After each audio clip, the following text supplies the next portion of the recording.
ओम शांति। घर में कॉकरोच, मच्छर आदि को मारना ही पड़ता है, क्या ये पाप है? ये सवाल बहुत लोगों का है। पीछे जब एक वीडियो बनाया था कि हम किसी भी जीव को मारते हैं, सताते हैं तो हमें उसका फल भोगना पड़ता है। किसी भी जीव को मारने का हमारा अधिकार नहीं है। तो इस प्रकार से जब वीडियो बनाया था तो उसमें बहुत बहनों ने कमेंट किया था, कुछ ने तो कॉल करके भी पूछा था कि हम मच्छर आदि कॉकरोच घर में होते हैं उनको मार देते हैं, तो क्या उनको नहीं मारना चाहिए? क्या ये भी पाप है? और बहुत लोगों के मन में ये दुविधा रहती है, जिनको पता नहीं है इसके बारे में कि हम जो करते हैं उसका क्या फल मिलता है। किसी भी जीव को मारना उनके लिए तो कोई बड़ी बात नहीं है, लेकिन जिनको थोड़ी नॉलेज हो जाती है इस ज्ञान की कि हम किसी भी जीव जंतु को मारते हैं तो उसके लिए हमें उसका फल भोगना पड़ता है, तो उनके मन में फिर बहुत दुविधा चलती रहती है और पाप का भाव बनता रहता है। तो देखिए, आपको बता दें कि हर जीव को जीने का बराबर अधिकार होता है। जहाँ तक हो सके हम उनकी जीव रक्षा करते हुए उनको बचाएं और अपने कार्यों को कर सकें, ऐसी युक्ति निकालें।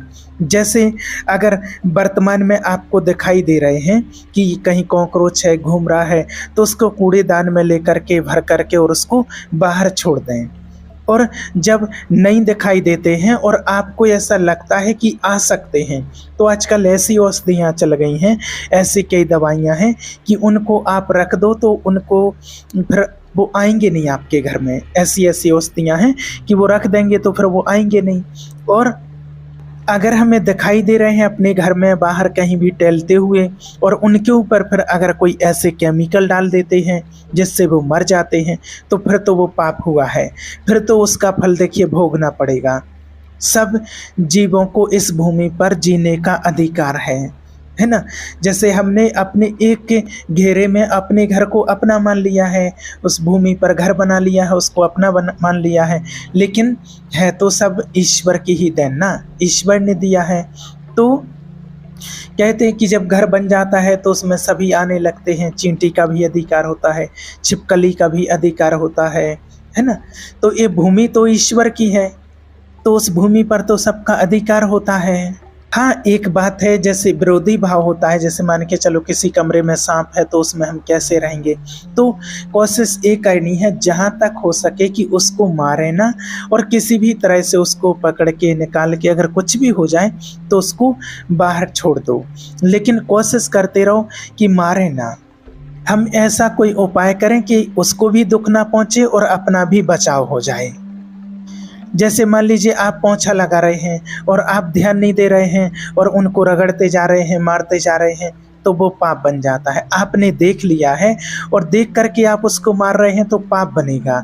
आपने देख लिया है तो उसको झाड़ू लीजिए, फूल झाड़ू लीजिए और आराम से उसको निकाल दीजिए, ऊपर ऊपर से सफाई कर दीजिए, फिर पोंछा लगाइए। ऐसा करिए। हमारा उद्देश्य है ना मारना। और फिर दूसरी बात कि अचानक अगर कोई चीज़ आ गई और आपको पता नहीं चला और वो मर गया, तो फिर वो भगवान जाने, उसमें आपका कोई दोष नहीं है, अनजाने में हो गया। लेकिन अगर जानबूझ करके आप कर रहे हैं, जानबूझ करके आप उसको मार रहे हैं, तो फिर पाप तो देखो जानबूझ कर करेंगे तो लगेगा ही, क्योंकि सभी जीव हैं, देखो सबको अपने जीने का अधिकार है और सबको अपने जीवन से प्यार होता है। आज कोई भी जीव जंतु हो, पशु पक्षी हो, सबको जीने का अधिकार है और सबको अपने जीने का अधिकार के साथ साथ उनको अगर कोई भी कष्ट, जैसे हमें कोई कष्ट होता है, कोई मारे तो हमें दर्द होता है, ऐसा ही उनको भी दर्द होता है। बस इतना ज़रूर है कि देखिए, अनजाने में जो गलती हो जाती है, पाप बन जाता है, उसके लिए भगवान क्षमा कर देते हैं। अगर जानबूझ करके आप कर रहे हैं कि अगर जैसे चींटियां हैं और चींटियां जा रही हैं और ऊपर से केमिकल डाल दो, तो वो तो पाप बनेगा। तो ये भी ध्यान रखना है कि हमें अपना बचाव पक्ष भी रखना है, लेकिन कोशिश करो कि उनको नष्ट नहीं करना है। कोई ऐसी युक्ति निकालो कि उसको बाहर निकाल दो।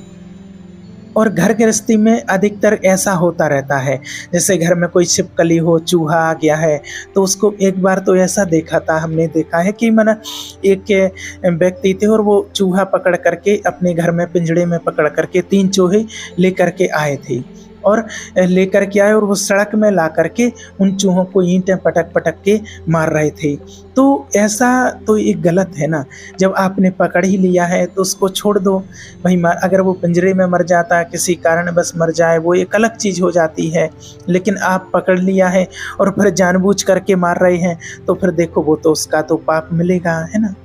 कोई लोग ऐसे भी करते हैं, ऐसा भी देखा गया है कि जब साफ सफाई का टाइम होता है घर में, कभी सफाई करते हैं दीपावली पर या कभी वैसे भी सफाई करते हैं, तो घर में से जितनी भी छिपकलियां होती हैं उनको निकाल लेते हैं, किसी चीज़ में रख लेते हैं और फिर बाहर जा कर के उनको ईंटें पत्थर पटक पटक करके उनको मार देते हैं। भाई पकड़ लिया है तो बाहर छोड़ दो, उनको जाने दो, फिर मारने से आपको क्या मिल रहा है? तो फिर तो देखो दुर्गति होगी, उसका तो देखो पाप लगेगा, इसमें कोई संशय नहीं है। हमें ऐसा लगता है कि चूहा हमारे घर में नुकसान करते हैं, छिपकलियां से नुकसान होता है, भोजन में वो गिर ना जाए, शौच ना कर दें, ऐसा लगता है, ऐसा होता है। तो उनको आपने पकड़ लिया है, निकलवा लिया है, तो आप उनको पकड़ करके छोड़ दीजिए। मारना जरूरी थोड़ी है, उनकी हत्या करना जरूरी है क्या? देखिए, किसी भी जीव की हत्या करने का अधिकार हमको नहीं होता है, ना हमें किसी जीव की हत्या करनी चाहिए। हाँ, ऐसी बात होती है हम अपने बचाव पक्ष में हैं, कोई हमारे ऊपर जैसे अटैक कर रहा है और उस टाइम पर हम बचाव पक्ष तो अपना करना है, और उस बचाव पक्ष में अगर कोई मर जाए तो वो अलग बात होती है। तो कोई चींटी कॉकरोच कुछ ऐसे आते हैं तो उनको झाड़ के झाड़ू से और बाहर फेंक दो, और जब देख लो कि अब यहाँ पर नहीं है तो ऐसी औषधि वहाँ पर रख दो, लगा दो कि जो फिर से वो दोबारा से वहाँ पर नहीं आएंगे ही नहीं, और वहाँ पर वो उत्पन्न ही नहीं होंगे। घर में जब किसी प्रकार की कोई गंदगी नहीं होगी तो वो उत्पन्न नहीं होंगे, जब साफ सफाई होगी तो वो आएंगे ही नहीं, उत्पन्न ही नहीं होंगे। आजकल ऐसी ऐसी दवाइयाँ कुछ ऐसी चल गई औषधियाँ कि उनको रख दो तो फिर वो आते नहीं हैं। तो देखिए, मारने की तो हमें ना तो कोई अधिकार है और ना ही हमें मारना चाहिए। किसी भी चीज़ को, अगर किसी भी जीव जंतु को आप दंड देंगे तो उसका फल तो जरूर भोगना ही पड़ेगा। एक देखिए, महाभारत की एक सच्ची घटना है।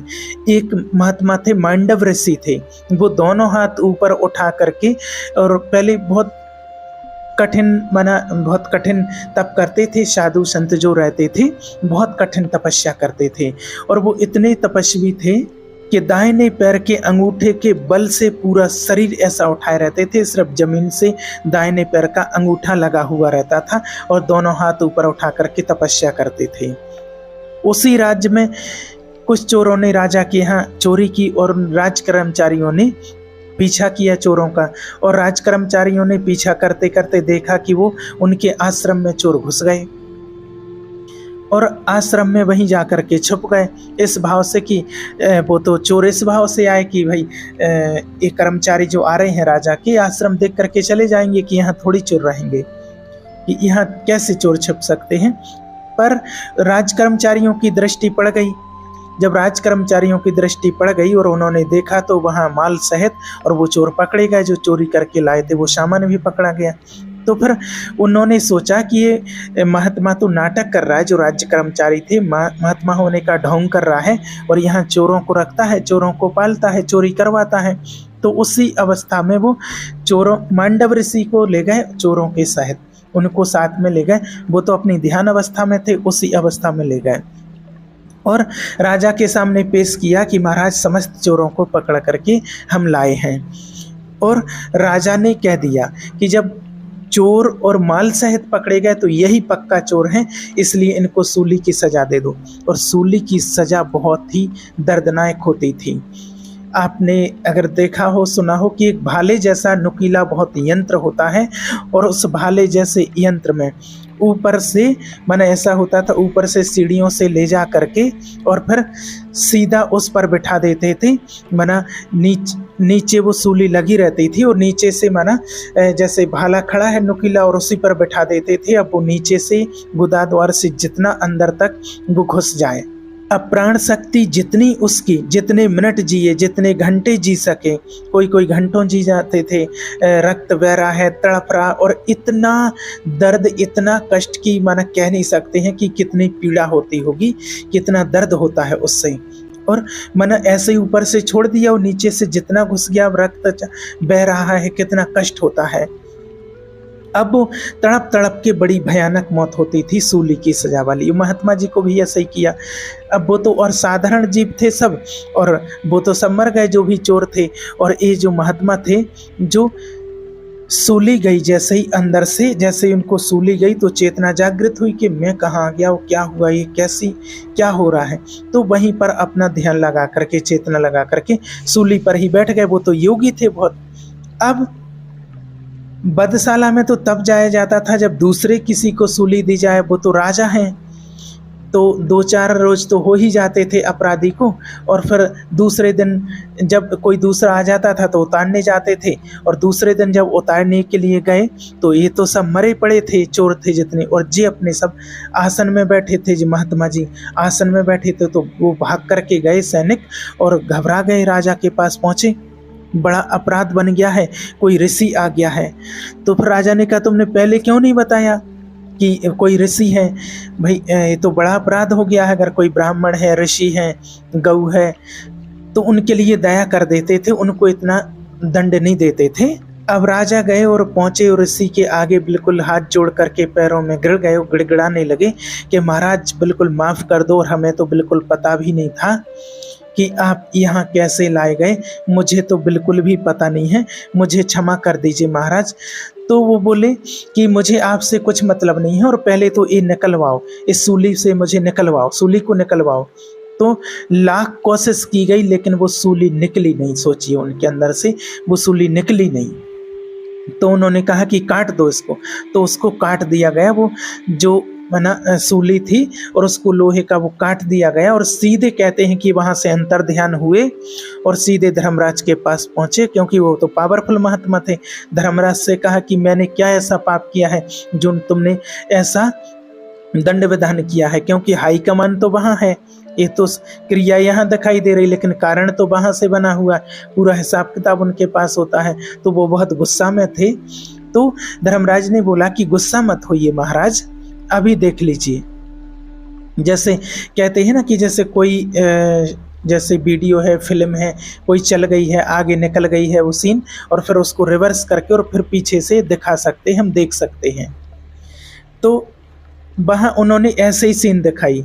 और ये 8 वर्ष के बच्चे हैं, 8 वर्ष के बच्चे हैं, और खेल खेल में तितली को पकड़ा, और तितली को पकड़ करके और उसके गुदा द्वार में बमूल के कांटे को डाल दिया, और ऐसे ही तितली को छोड़ दिया। और वो तड़प तड़प करके काफ़ी समय में तितली मरी। और बबूल का कांटा तो बड़ा होता है, तो उसका वो कांटा निकला नहीं उसके अंदर से, तितली को तड़प तड़प के मर गई। तो उसका परिणाम क्या हुआ देखिए, कि माना तितली तड़प तड़प के मरी कांटा डालने से, ऐसे ही उनके भी अंदर सूली डाली गई और वैसे ही तड़प तड़प करके उनकी मृत्यु हुई। सोचिए, अब उन्होंने वहाँ उसके अंदर से, तितली के अंदर से कांटा निकाला नहीं था, और इसलिए यहाँ उनके अंदर से सूली निकली नहीं। तो आप सोचिए कि इतने बड़े महात्मा, पावरफुल, जो न्यायाधीश से तो कोई बच नहीं सकते हैं, और उनके अंदर से वो सूली नहीं निकली, है ना। तो हम अगर कॉकरोच या किसी भी जीव को अगर मार देते हैं तो देखिए हिसाब तो हिसाब होता है, तो हमें उससे बचना है, ऐसे कर्म नहीं करना है कि जिससे कोई पाप हो जाए, है ना। हम उसको बाहर फेंक दें, डस्टबिन में ले जाएं, झाड़ करके बाहर फेंक दें, छोड़ दें। तो पहले से कोई ऐसी व्यवस्था करके रख ली जाए, कोई कुछ ऐसी औषधि रख ली जाए कि वो हमारे घर में आए ही ना, और वहाँ उनकी उत्पत्ति ना हो। आप देख करके डालोगे कि ये है। अगर आपने देख लिया कि यहाँ कॉकरोच घूम रहा है और उसके ऊपर केमिकल डाल दिया है, तो फिर वो तो देखिए हत्या है, उसका तो पाप लगेगा ही।